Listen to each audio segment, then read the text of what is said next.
ఎలా ఉండేవారమ్మా సావిత్రి గారు? అంటే కొత్తగా వచ్చిన వాళ్ళతో బానే మాట్లాడేవారా? చాలా బాగా మాట్లాడేవారు. ఆవిడ ఫుడ్ కూడా బాగా పెడతారంట కదా వచ్చే కొత్తలో. ఆవిడ దగ్గర నుంచి అంటే లైక్ మేము మహానటి మీరు చూసారమ్మా? సావిత్రి గారి బయోపిక్ చూసారు? ఎంత వరకు నిజం ఉంది అందులో? డిటో ఉందమ్మా. టోటల్ యాక్చువల్ గా ఆవిడ జరిగింది ఏదో అదే ఉంది అందులో. అందులో కల్పితం ఏమీ లేదు.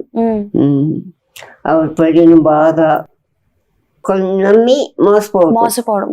ఓకే, అంతా మొత్తం డిటో అలాగే తీసేది, ఎక్కడ కలుపుతారు. ఆవిడ మిమ్మల్ని ఫస్ట్ టైం కలిసినప్పుడు పోలికలు ఉన్నాయని చెప్పారు. బట్ టేక్ తీసుకున్నప్పుడు సీనియర్ ఆర్టిస్టులే అప్పట్లో భయపడేవారు. అంటే లైక్ సావిత్రి గారు వస్తున్నారు అని అంటే సీన్ పేపర్లు చూసుకొని ఎస్వి రంగారావు గారు కూడా సీన్ పేపర్లు చూసుకునేవారంట. మరి మీకు సీన్ కాంబినేషన్ పడినప్పుడు మీరేమైనా భయపడ్డం, ఎక్కువ టేకులు తీసుకోవడం లాంటివి ఏమైనా? నాకు చెప్పిన డైలాగ్ మర్చిపోయి సొంత డైలాగ్ చెప్పేసాను. మీరా? అయ్యో, డైరెక్టర్ గారు ఏమైనా అన్నారా మరి అప్పుడు? ఏమన్నా కొత్తదాన్ని కదా, ఏమనలేదు ఆయన.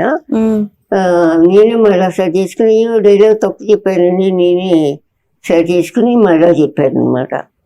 అది ఎక్స్పీరియన్స్, ఫస్ట్ ఎక్స్పీరియన్స్. అలా సావిత్రి గారితో ఎన్ని సినిమాలు చేశారమ్మా? చాలా చేశానమ్మా. ఆ సినిమాలు కొత్త సినిమా, పాత సినిమాలు కాకుండా కొత్త సినిమాలు కూడా, ఆరాధన అవన్నీ కూడా చేశాను. ఓకే, జగపతి సినిమాలు. అంటే మీరు బ్లాక్ అండ్ వైట్ దగ్గర నుంచి కలరు, రీల్ నుంచి చెప్పు, రీసెంట్ టైంలో కూడా సినిమాలు చేశారు కదమ్మా? రీసెంట్ టైంలో వైవి చౌదరి గారు సినిమా చేయించారు కదా, సీతయ్యలో చేశారు. సీతయ్యలో చేశారు.